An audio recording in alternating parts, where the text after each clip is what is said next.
Hey guys, how y'all doing? God bless. Hey, I want to talk to you guys about something real quick. Um, you know, you know, in the book of Matthew, I believe it's chapter 3. I'll put everything down below. But it says that Jesus was led by the Spirit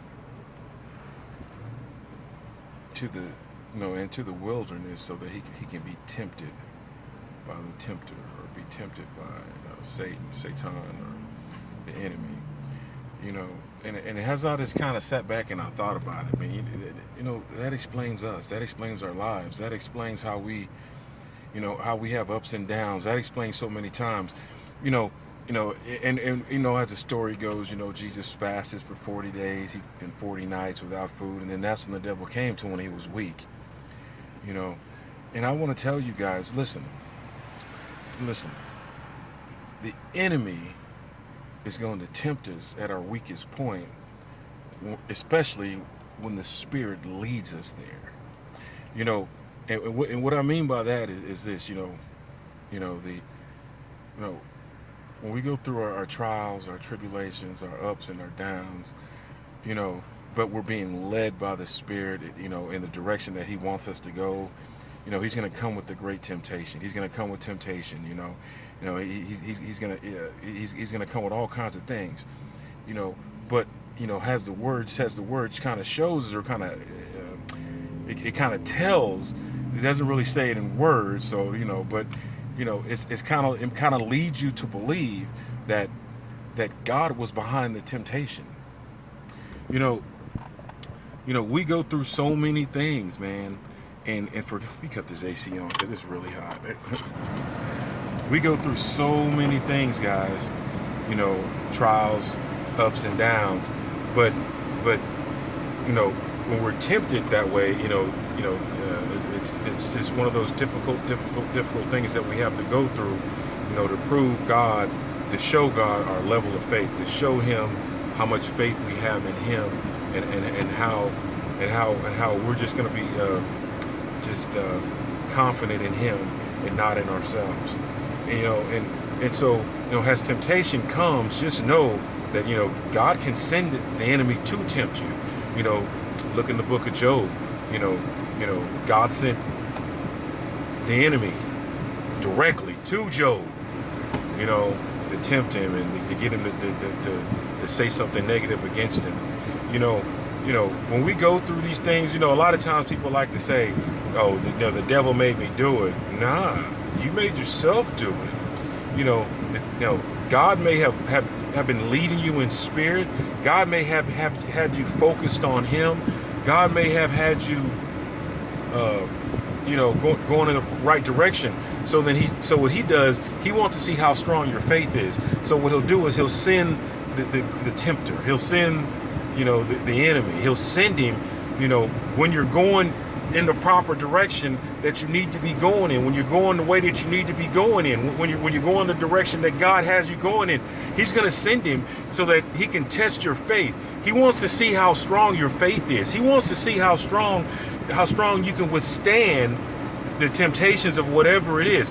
A lot of times what happens is, we lose it.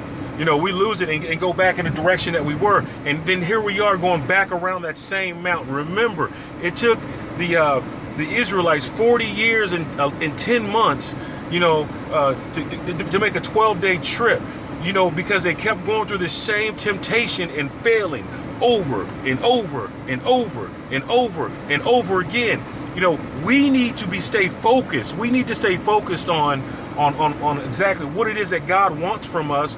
And we can't allow, the tempter to come and send temptation in front of us to lose focus on what it is that we're trying to do. Listen, let me tell you something. If God can send the tempter at Jesus, if God can send the tempter to Job, why do you think He won't send them to you? I can guarantee you He's sending him to you, and you keep failing Him. and you keep failing, and you keep failing, and then you get mad at God, like, God, why? I'm turning from you. Why is it that I'm trying to do right, but then this temptation comes? Or why is it that I can't get with the blessings that I've been asking for? Because he tried you and you failed. The tempter is going to come. God will send it. This is proof that God will send the tempter.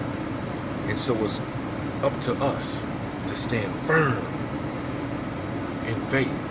It's up to us to stand firm with God. It's up to us to do this. It's up to us. Because, see, God can take everything away that he gave you. I've been having these crazy dreams the last couple of days, and it's really weird. I'm not going to discuss it. It's really weird, but I know that I need to keep my faith up. I know that I need to keep my love for him up, because I know that when this dream happened, because I have those dreams that happen, that just happen in real life. When this thing happens, I know that I'm gonna have to stand firm and stay away. I'm gonna have to stay away from that temptation and focus on God. Because if I don't focus on God and I lose focus on the faith for him, I'm gonna go right back to where I was. In 2 Corinthians 5:17, it says that you're a new creation. You can't go back to the old. The old is left and it's gone. But if you fail a temptation, or if you fail a trying, if you fail a test, God can put you back to where you were, because he may think that you need to start all over from the beginning. Don't be like the Israelites. Don't keep going around the mountain over and over and over and over and over and over and over and over and over again. Stay focused on the plan that God has for you. And once you do that, and God sees that no matter what temptation is in front of you, you're always going to love him. You're always going to have faith for him. He's going to change things for you. But we got to stay in faith. We can't turn. So when that temptation comes and you're weak like Jesus was, that when he fasted for those 40 days and 40 nights, stay in faith the way Jesus did. Until next time, my friends, God bless.